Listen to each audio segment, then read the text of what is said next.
दरियाए रावी एक अधूरा इश्क, एक कविता, एक नज़म, एक दास्तान कह लें, आप लोगों के लिए लिख के लाया हूं। क्योंकि मेरे अल्फाज मेरा साथ कई बार नहीं देते तो मोबाइल से देख के पेशे खिदमत है। ए रावी, मैं जानता हूं तू मस्कने तहजीब है, पर शायद ये हमारा माशरा ही बड़ा बेतरतीब है। आज मुद्दतों बाद तेरा पानी किनारों से छलक आया है। ये शायद वक्त की जरूरत है या हम इंसानों के गुनाहों का साया है। पानी एक नेमत है, एक जरूरत है, मगर शायद हम लाहौरियों की फितरत में ही कदूरत है। पहले बदला था तेरा रास्ता शाही मस्जिद से, फिर सरहद पार वालों ने तुझे रोका बड़ी फुर्सत से। आखिर में सिर्फ एक बात कहना चाहूंगा, आज काफी अरसे बाद तू फिर लौट आया है। लेकिन कहने वाले कहते हैं कहीं मौत और कहीं जिंदगी का साया है। फकत किस्सा मुख्तसर यही है, रावी लौट आया है, रावी लौट आया है। अस्सलाम वालेकुम जी, आप देख रहे हैं आवाम की आवाज। नवीद भाई चला दे इस कश्ती का साथ। हम मौजूद है आज दरियाए रावी के अंदर। आज मुकदमा सैलाब नहीं है, क्योंकि सैलाब चाहे मोहब्बत का हो या पानी का, वो सब कुछ बहा के ही ले जाता है। आज मौजूद है दरिया के अंदर और सुनाएंगे दरिया की कहानी, एक आम इंसान, एक आम लोहारी की जुबानी। क्या कहानी है?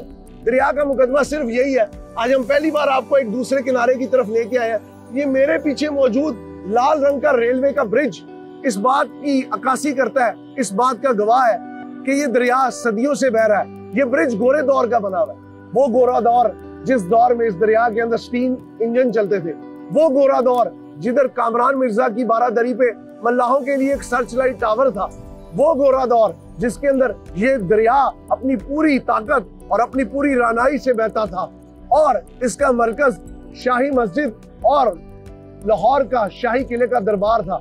लेकिन आज वक्त की सितम ज़रीफी देखिए, या दरियाओं के साथ नफरत का एक रवैया हमने रवा रखा। पहले 1960 में इस दरिया को, इस पानी के मस्कन को, इस लाहौर के पानी के मंबे को हमने भारत को सिर्फ 100 करोड़ रुपए में 3 दरिया बेचे, रावी, सतलुज, ब्यास। और आज कहने का मकसद सिर्फ ये है, दोनों किनारों पे बसती है प्यास। और जब आता है गर्मियों का मौसम और पहाड़ी चश्मे जब उगलते हैं पानी, तो हर तरफ हो जाता है पानी पानी और दुहाई आती है कि सैलाब आ गया, हमें बर्बाद कर गया। बर्बाद करने वाले हम कौन हैं? हम खुद हैं। क्यों मैंने कहा कि हम लाहौरियों की फितरत में कदूरत है या ये वक्त की जरूरत है? क्योंकि हम लोगों का मिजाज ये बन गया कि हम अपने से ऊपर किसी को देखते नहीं। ये वो दरिया है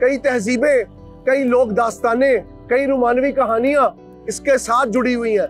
आज नवीद मल्लाह की इस कश्ती से इस दरिया का मुकदमा पेश करने का मकसद सिर्फ यही है कि आपको दरिया पानी का सैलाब नहीं, दरिया एक मोहब्बत से भरा हुआ लुबो लुबाब है, एक ऐसा पानी का जखीरा है जिसने आपकी और मेरी जिंदगी को गुज़िश्ता कई हजार साल से आज तक चलाने में बड़ी मदद दी है।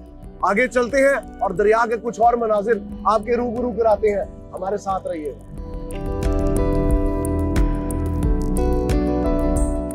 ये वो पुराना ब्रिज है, ये वो पुराना पुल है जिसके ऊपर से एक किनारे से दूसरे किनारे शाहदरे के लोग लाहौर आते थे और लाहौर के लोग शाहदरे जाते थे। एक बात का इजाफा करता चलूं, शाहदरा इसको क्यों कहते हैं? जब बादशाह लाहौर एंटर होता था, लाहौर में दाखिल होता था, तो उसको कहते थे शाह का दरा, शाह के गुजरने की जगह, बादशाह के गुजरने की जगह। साथ साथ आप देख सकते हैं कि लाहौर शहर की जिंदगी किस तरह तेज रफ्तार चल रही है और दरिया नीचे पूरी आबोताब के साथ बह रहा है। 30 से 40 साल बाद दरिया ने वापस अपने शहर, अपने इश्क, अपने लाहौर का रुख किया। ये रुख शायद वक्त के साथ साथ बढ़ता जाए, लेकिन हमारी क्या तैयारी है? बहुत बड़ा सवालिया निशान आपके लिए छोड़ने जा रहा हूँ। आगे जाके आपके रूबरू होंगे एक और अल्फाज की कहानी के साथ। अभी मैं आपको एक चीज दिखाना चाहूंगा। अगर आप देखें इस वक्त दरिया में जो बहाव है वो करीबन 50,000 क्यूसिक का है और ये बहाव बारिश के साथ साथ बढ़ता जा रहा है। ये पहली बार है कि सितंबर के अवाइल आ चले हैं, लेकिन दरिया अपनी पूरी ताकत के साथ बह रहा है। क्या ये खूबसूरत मंजर नहीं है?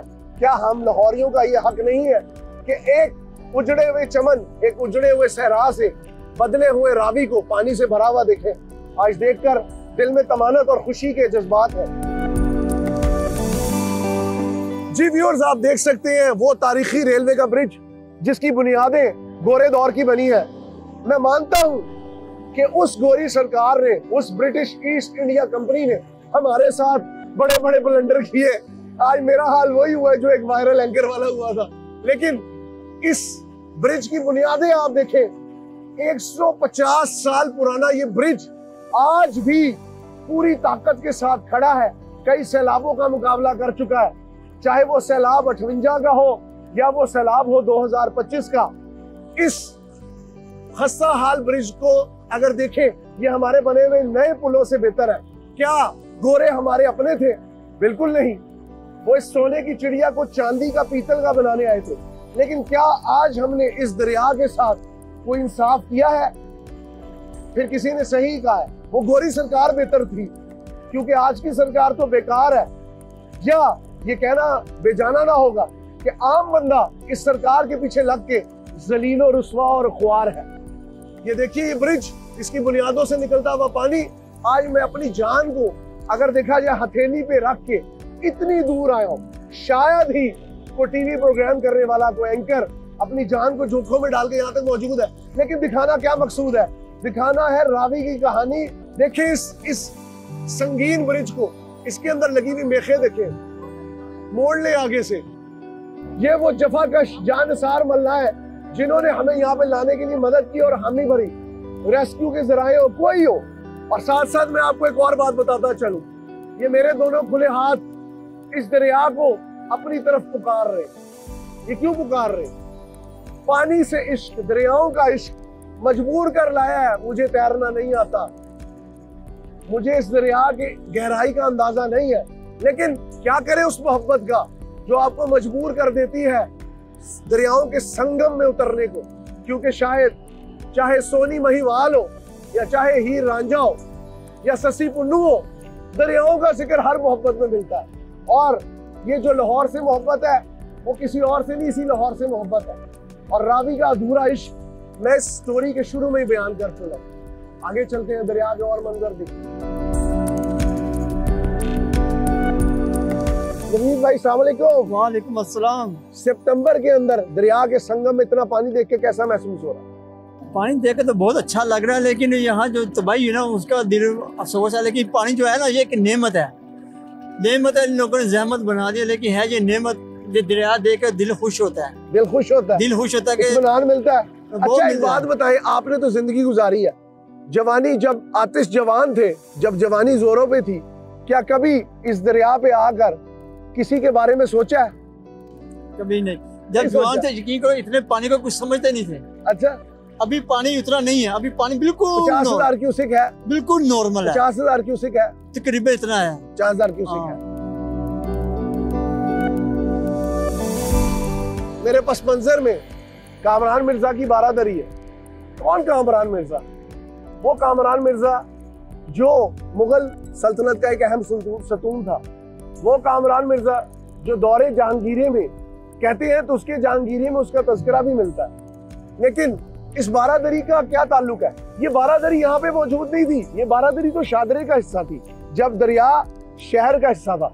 फिर 1948 में या 1950 में एक बहुत ही बड़ा बंद बांधा गया, जिससे वहां का बुढ़ा दरिया आज खामोश हो गया। और ये बारादरी आज दरिया के संगम पे नहीं, दरिया के किनारे पर एक टापू की सूरत में मौजूद है।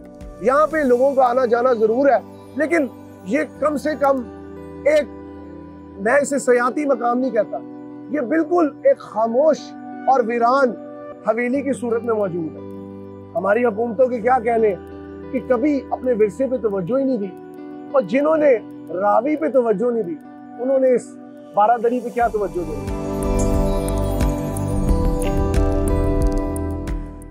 वो एक बड़ा खूबसूरत गाना था, और ये पानी का जोर बहुत जोर से आना था कि बहारों फूल बरसाओ मेरा महबूब आया है। लेकिन ये जो महबूब है ये बड़ी जोर से आया है। इसने वो तो अल्लाह अकबर, अल्लाह अकबर। और ये क्या हुआ है भाई? ये क्या हुआ है? पत्थर है, टूट तो नहीं गई? नाजरीन, अपनी सहाफती जिम्मेदारियों को अदा करते हुए मुझे लगता है हमारी कश्ती में कोई पत्थर टकराया है। ठीक है, और मेरे दिल में बड़ी जोर से खौफ आया है, गाना बेतरतीब हो चला है। कोशिश सिर्फ ये थी कि आज आपको रावी का मुकदमा कुछ मुख्तलिफ अंदाज में पेश करें। और ये मुख्तलिफ अंदाज हमने क्यों अपनाया कि रोज रोज अगर आपको सड़क पे खड़े ही होके दरिया का मुकदमा दिखाया तो ये दरिया के साथ ज्यादती है। दरिया के संगम में बैठकर अपने दिल को हौसला देकर और अपनी जिंदगी को दांव पे लगाकर आप तक दरिया का मुकदमा पहुंचाया है। उम्मीद है आपको आज का शो पसंद आया होगा। अपने कीमती फीडबैक से हमें जरूर आगाह करिएगा। प्रोग्राम आवाम की आवाज के साथ अपने होस्ट हमजा साजिद राना को दरियाए रावी के संगम के दरमियान से इजाजत दीजिए। अल्लाह हाफिज़।